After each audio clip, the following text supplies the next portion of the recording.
আমাদের পাশে সর্বদা দাঁড়িয়েছেন।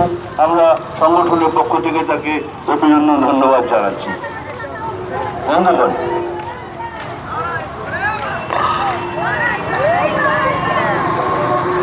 মানবিক ভাতা 1000 নয় 5000 টাকা করতে হবে, এই দাবিতে পশ্চিমবঙ্গ রাজ্য প্রতিবন্ধী সম্মেলনী সারা পশ্চিমবাংলা জুড়ে ব্যাপক আন্দোলন সংগঠিত করছে।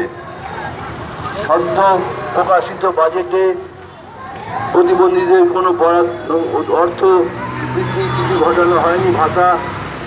তার প্রতিবাদে আমরা সারা রাজ্য জুড়ে জেলায় জেলায় আন্দোলন সংগ্রাম অবস্থান বিক্ষোভ সংগঠিত করছি।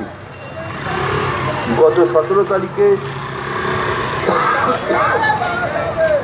আমাদের রাজ্যের কেন্দ্রে রবীন্দ্র সদনের সামনে রানীছাড়া মঞ্চে একটা অবস্থান বিক্ষোভ হয়।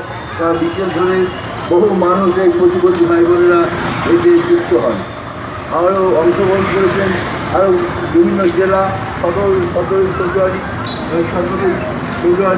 সারা রাজ্য জুড়ে বিভিন্ন জেলায় ডেপুটেশন, কোথাও ব্লক স্তরে, কোথাও পৌরসভা স্তরে এই কর্মসূচি পালিত করা হয়েছে। আমরা তারই ফলস্বরূপ পরবর্তী সময়ে আমাদের জেলায় ডিএম অফিসের সামনে